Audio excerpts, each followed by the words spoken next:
سب سے پہلا سوال منذخیل صاحب آپ سے یہ پوچھتا ہوں کہ آپ کی نظر میں یہ جو خبریں چل رہی ہیں کہ اگلے 48 گھنٹوں کے اندر پاکستان ہوسٹ کر سکتا ہے، میزبانی کر سکتا ہے امریکہ ایران مذاکرات کی، یہ خبر کتنی اچھی خبر ہے آپ کی نظر میں؟ اگر ایسا ہوتا ہے تو پاکستان کا مقام کیا ہوگا؟ ایک ہی ہفتے میں ڈونلڈ ٹرمپ سے بھی فون پہ بات، MBS سے بھی فون پہ بات شہباز شریف صاحب کی، کیا پاکستان اپنا کھویا ہوا مقام دوبارہ حاصل کر رہا ہے؟ قادر خان منذخیل صاحب۔ بہت شکریہ جتوئی صاحب، آپ کی چینل سمیت میں پچھلے ہفتے تمام چینل میں یہ بات کہتا آ رہا ہوں کہ پاکستان کے لیے بڑا اچھا موقع ہے اور غالباً پورے دنیا پاکستان کی طرف دیکھ رہی ہے، خصوصاً مڈل ایسٹ کے ممالک، کیونکہ پاکستان کا اثر و رسوخ ایران کے اوپر بھی زیادہ ہے اور امریکہ سے بھی اچھے تعلقات ہے، تو اس حوالے سے پاکستان کا ایک رول بنتا ہے اور ایز اے ایٹامک پاور اور as a super power of Islamic دنیا، پاکستان کا رول ہمیشہ سے ہم ذکر کریں کہ اس کا اچھا بنتا تھا اور بنتا ہے، اور میں ہمیشہ یہ کہتا تھا کہ یہ بڑا اچھا موقع ہے پاکستان کے لیے، جہاں جنگ کے میدان میں وہ ہندوستان کو شکست دے کے اپنا لوا منا چکا ہے، وہاں سفارتی سطح پہ عالمی دنیا کے سامنے بھی اپنا لوا منوانے کا موقع ہے۔ اور یقیناً آپ نے درست کہا کہ میرے نالج کے مطابق تو فیلڈ مارشل صاحب نے ٹرمپ سے بات کی تھی کل، اور غالباً آپ بتا رہے کہ وزیر اعظم صاحب نے بھی بات کی ہے، تو میں یہ کہتا ہوں کہ یہ پاکستان کے لیے بڑے اعزاز کی بات ہے۔ وہ امریکہ جہاں کبھی ہمارے وزیر اعظم کا فون ہی نہیں اٹھاتے تھے، کبھی وہ سوچ بھی نہیں سکتے تھے کہ پاکستان کا دورہ کرے، اور دورہ کرتے تھے پہلے کرتے تھے، اور آج وہ پاکستان کے سامنے جو ہے نا وہ سر جھکا کے اور اس ثالثی کے کردار کے لیے اور امن کے لیے پاکستان سے بھیک مانگ رہے ہیں۔ میں یہ سمجھ رہا ہوں بالکل کوئی عرض نہیں ہے جو آپ نے فرمایا کہ اسرائیل بھی ہو سکتا ہے اسرائیل ہمارا دشمن ہے، مگر جنگ کی صورتحال میں جہاں آپ ہوسٹ کریں گے وہاں اسرائیل کی آنے کا بھی کوئی مسئلہ نہیں ہو، یقیناً آپ کا دشمن ہے، اگر دشمن آپ کے گھر پہ آ کے اور آپ سے امن کی بھیک مانگ رہے ہیں تو میرے خیال میں پاکستان کو ویلکم کرنا چاہیے، اور یقیناً میں یہ کہوں گا کہ اس مذاکرات میں اسرائیل بھی حصہ ہوگا اور ان کا نمائندہ کوئی نہ کوئی ہوگا۔ تو میں یہ سمجھ رہا ہوں کہ ہمارے لیے بڑی اعزاز کی بات ہے اور بڑی خوشی کی بات ہے کہ پاکستان عالمی دنیا میں اس وقت سر فہرست ہے۔ آپ دیکھ رہے ہیں دنیا کے 5 سپر پاور، چاہے جرمنی ہو، فرانس ہو،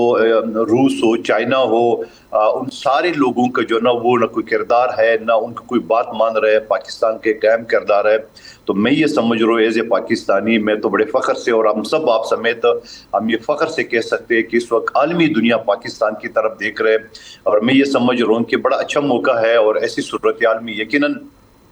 امریکہ تو شکست کھا چکا ہے، اسرائیل کو بھی ہمیشہ کے لیے نسل نابود کرنے کے لیے اور ان کڑی شرائط کے لیے ان کو اس مذاکرات کی میز پہ ان کو بھی لانا چاہیے، اور ان کے ساتھ بھی یہ کرنا چاہیے کہ یہ جو آپ پاگل کتے کا کردار ادا کرے ہو مڈل ایسٹ میں، آخر کیا وجہ ہے؟ تمام اسلامی ممالک جو اس امن کے لیے یا اس خوف سے امریکہ سے امداد مانگتے ہیں یا امریکہ سے اسلحہ لیتے ہیں، تو میں یہ سمجھ رہا ہوں کہ اس کی واحد وجہ جو ہے نا وہ اسرائیل ہے۔ تو میں سمجھ رہا ہوں بہت اچھا موقع ہے پاکستان کے لیے، بحیثیت پاکستانی میں دوبارہ ریپیٹ کرتا ہوں، ہمارے لیے فخر اور اعزاز کی بات ہے۔ منذخیل صاحب، آپ کی ساری باتوں سے میرا اتفاق ہے سوائے ایک بات سے۔ اسلامی دنیا میں پاکستان واحد ملک ہے جو اٹامک پاور ہے، نمبر 1 بات، اور اسلامی دنیا میں پاکستان واحد ملک ہے جو فوجی لحاظ سے ہم طاقتور ملک ہے، اور اگر جہاں معیشت کی بات کریں تو امریکہ دنیا کا سب سے بڑا مقروض ملک ہے۔ امریکہ اس وقت فائنینشیل کرائسس میں اور ادھر قبضہ ادھر قبضہ، اس قبضوں کی وجہ سے، بلیک میلنگ کی وجہ سے اپنے ملک چلا رہے، تو کیا فرق ہے؟ یقیناً ہونا چاہیے معیشت کے طور پہ بھی ہم مضبوط ہونا چاہیے، مگر ایٹامک کے حوالے سے یا جو فوجی طاقت کے حوالے سے، یا تقریباً کوئی 40 سال سے ہم حالاتی جنگ میں، اس صورتحال میں آپ امریکہ کے ساتھ کمپیئر کریں، وہ ہم سے زیادہ معیشت میں کمزور ہے۔ I completely agree۔ ان کے پاس کوئی 40,000 ارب ڈالر کا قرضہ ہے، 40 ٹریلین ڈالرز کا حضور، لیکن ان کے ساتھ اسرائیل کھڑا ہے جو ڈالر چھاپتا ہے اور دنیا کے بینکنگ سسٹم اور معیشت کو چلاتا ہے، جس کی وجہ سے انہیں کوئی ٹینشن نہیں ہے، ان کو معلوم ہے کہ اسرائیل ان کو ہمیشہ بچانے کے لیے کھڑا ہوگا۔ نعیم قریشی صاحب، آپ کی نظر میں پاکستان اس وقت کہاں کھڑا ہے؟ کیا ہم اچیو کر سکتے ہیں اس اپرچونٹی سے، اور ہمیں کن چیزوں کا خیال رکھنا چاہیے آپ کی نظر میں؟ جی بہت شکریہ جتوئی صاحب۔ دیکھیے یقینی طور پہ پاکستان سفارتی حوالے سے آج بھی ایک بہت بہتر پوزیشن میں ہے. ہم بار بار یہ بات کہہ چکے ہیں کہ بھارت کو ہرا کے پاکستان کے وقار میں اضافہ ہوا اور یہ بات ثابت ہو گئی کہ پاکستان اپنے سے 6 گنا بڑے دشمن کا مقابلہ کر سکتا ہے اور اسے سبق بھی سکھا سکتا ہے. یقیناً پاکستان اور بھارت کی جنگ کا یہی نتیجہ نکلا تھا اور آج سوء اتفاق پاکستان جو ہے ایک ایسی سفارتی پوزیشن میں ہے کہ ایک ایسی جنگ جس سے پوری دنیا متاثر ہے، اس وقت بھی متاثر ہے، اس وقت بھی دنیا کی معیشتیں ہل گئی ہیں اور اگر بدقسمتی سے یہ جنگ مزید 1 ماہ چل جاتی ہے، بلکہ میں تو کہتا ہوں 15 دن مزید بھی چل گئی تو دنیا کی معیشتیں جو ہیں وہ بہت بڑے خطرے اور بحران سے دوچار ہو جائیں گی. تو ایک ایسی جنگ کو روکنے میں اگر پاکستان ایک بنیادی کردار ادا کر سکتا ہے، اگر ثالثی کا کردار ادا کر سکتا ہے اور متحرک قوتوں کو ایک ساتھ بٹھا کے کسی حتمی نتیجے پہ پہنچ جائے اور اگر ایک مستقل سیز فائر ہو جائے، اگر یہ جنگ بندی رک جائے تو یقینی طور پہ پاکستان کے وقار میں ایک بار پھر اضافہ ہوگا اور پاکستان کی بہت بہتر پوزیشن ہوگی. وہ کمزوریاں اور خامیاں جن کا آپ نے اظہار کیا ہے وہ اپنی جگہ ہیں اور ان کے بارے میں حکومت کو بہت سنجیدگی سے سوچنے کی ضرورت ہے. لیکن یہ ضرور ہے کہ امریکہ اور پاکستان کا آپ اس حوالے سے مقابلہ بہرحال نہیں کر سکتے کہ امریکہ بھی قرض میں ہے،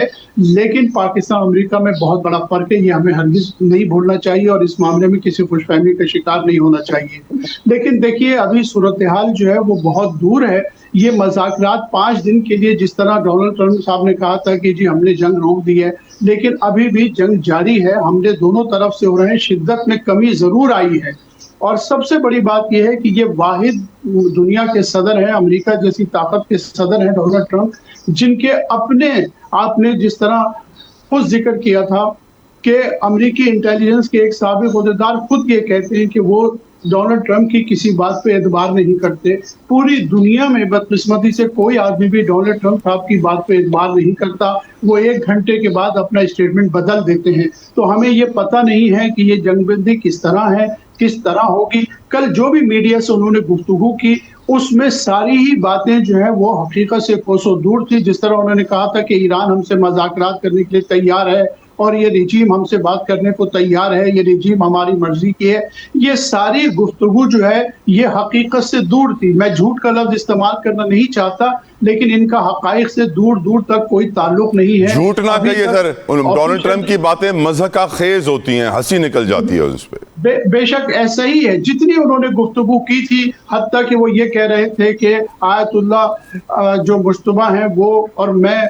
اسٹریٹ آف ہرمز کو جو ہے رن کریں گے. تو یہ بڑی حیران کن بات ہے. پھر انہوں نے کہا کہ وہ ہم سے گفتگو تیار وہ نہیں تھا سر، پاکستان سے تیل نکال کے انڈیا کو سپلائی کریں گے سر، وہ بھی تو یاد رکھیں.